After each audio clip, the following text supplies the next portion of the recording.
Hello students, मैं आपका अपना दोस्त धर्मेंद्र कुमार। आज के वीडियो लेसन में मैं बात करने जा रहा हूँ नीट का या किसी भी कॉम्पिटिटिव एग्जाम का जो पेपर होता है उसे किस तरह से बनाया जाता है कि स्टूडेंट उसमें फंस जाए।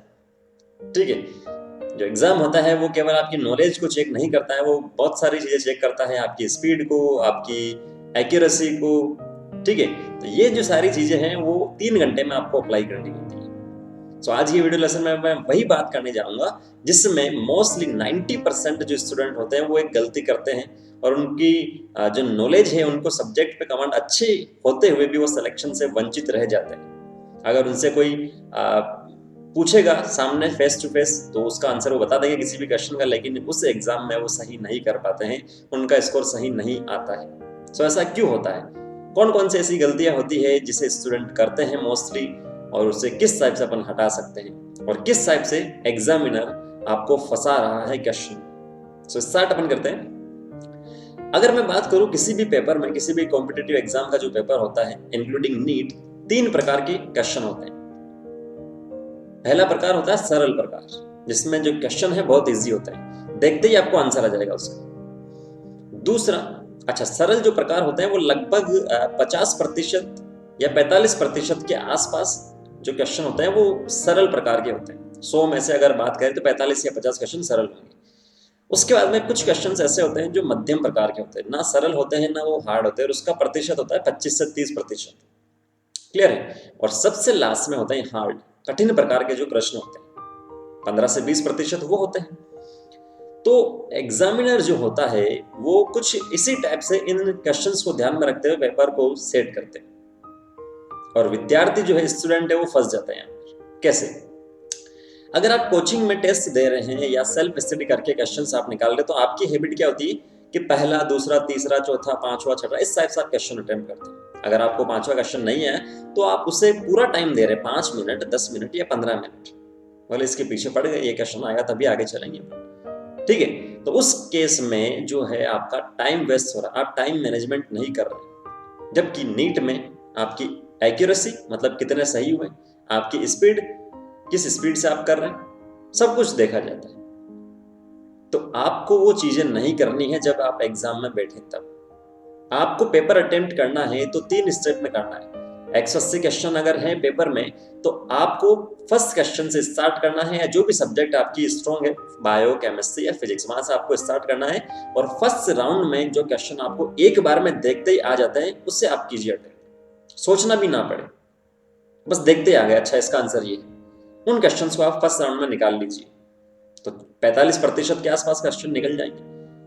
आपका कॉन्फिडेंस यहाँ से बूस्ट हुआ, हाँ मुझे कुछ तो आता है पेपर में। नहीं, सेकंड राउंड में आप क्या करेंगे, सेकंड में वापस से स्टार्ट कीजिए, जो भी सब्जेक्ट आपकी अच्छी है, मध्यम प्रकार के, जिसमें कुछ टाइम आपको हो सकता है सोचने की जरूरत पड़े, या सीधा फिजिक्स या केमिस्ट्री में, भौतिक और रसायन विज्ञान में कुछ फॉर्मूला बेस्ड क्वेश्चन हो, मतलब सीधा आपको वैल्यू रखनी है, 1/2 mv² फॉर्मूला है, उसमें m आपको दे देगा, v आपको दे देगा, सीधा कैलकुलेशन करके आंसर निकालना है, तो वो हो गए मध्यम प्रकार का। तो ऐसे क्वेश्चन भी 25 से 30%, उन्हें आप सेकंड राउंड में कीजिए।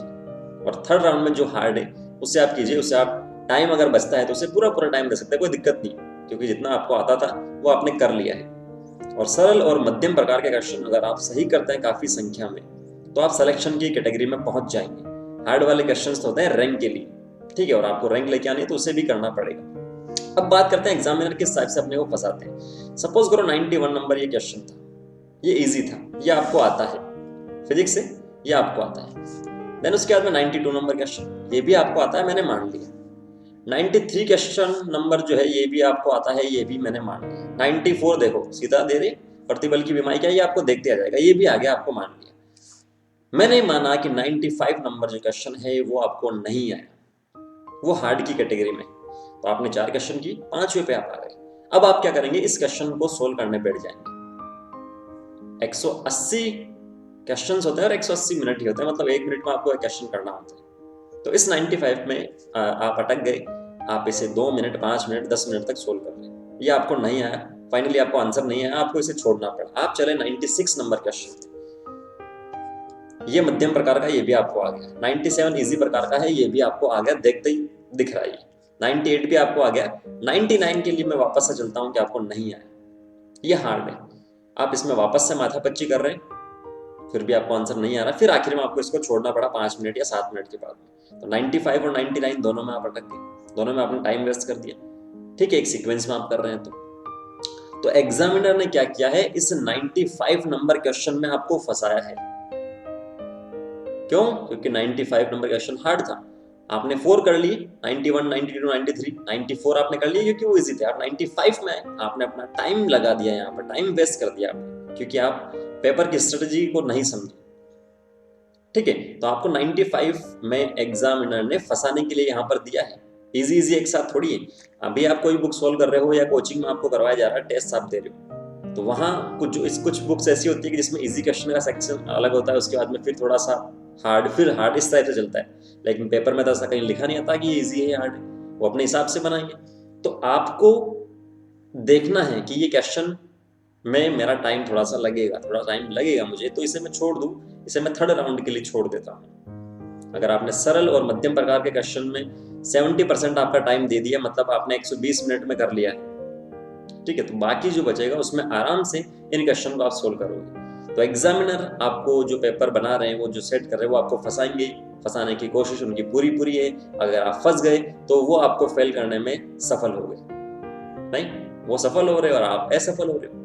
क्यों? क्योंकि उन्होंने अपना काम कर दिया है, आपको उस लिस्ट से बाहर कर दिया जिससे आप डॉक्टर बन सकते थे। तो आपको उन्हें असफल करना है। पेपर जो बना है उसकी कट ऑफ आप क्लियर करेंगे तो उन्हें असफल करेंगे। और असफल कब होंगे वो? जब आप मार्क्स लेके आएंगे। और मार्क्स कब लेके आएंगे? जब इस प्रकार से पेपर सोल्व करेंगे। आपको फंसना नहीं है। आपको ऐसा लगेगा कि ये क्वेश्चन मुझे आता है लेकिन वो आंसर नहीं निकलेगा, तो उसे छोड़ दो कुछ टाइम के लिए। यही फंसाने की ट्रिक होती है। ये आपने छोड़ दिया, 96, 97, 98 आपने कर लिया, 99 में आप अगर अटक रहे हैं, आपको नहीं आ रहा, इसे भी छोड़ दो थर्ड राउंड के लिए, सीधा जो आता है वो करो। इस टाइप से अगर आप करेंगे तो बिल्कुल 100% में श्योर हूँ आपके मार्क्स इंप्रूव यहाँ से होंगे, आपके रैंक भी अच्छी आएगी अगर आपके कॉन्सेप्ट सही है, स्पीड सही है तो। और अगर नहीं करेंगे तो आप भी बाकी जो 90% बच्चे हैं उसके कैटेगरी में आएंगे और आपको कोई भी MBBS की सीट नहीं मिलेगी, आपका सिलेक्शन नहीं होगा। ठीक है, तो ये कुछ मेरे पर्सनल एक्सपीरियंस है। जिन बच्चों को मैं ऑफलाइन पढ़ाता था उनके साथ भी ऐसा होता था, इसीलिए मैंने आपके साथ शेयर किया है। अगर आप इस पे अपना काम करते हैं, speed plus accuracy plus knowledge is equal to selection, इस पर अगर आप अपना काम करते हैं तो आप बिल्कुल आने वाले समय के भावी डॉक्टर हैं, भविष्य के डॉक्टर हैं। और अगर नहीं करते हैं तो बाकी 15 लाख बच्चे दे ही रहे हैं नीट, गवर्नमेंट के पास फॉर्म के पैसे जा ही रहे हैं, कोई दिक्कत ही नहीं। ठीक है, सो आप इस पे अपना काम कीजिए। अगर किसी टाइप का दिक्कत है तो कमेंट मुझे कीजिए। इंस्टाग्राम और फेसबुक पर मैं धर्मेंद्र कुमावत से आपको मिलूंगा, वहां आप अपने डाउट मेरे साथ शेयर कर सकते हैं। मिलते हैं नेक्स्ट वीडियो लेसन में। Thank you, all the very best.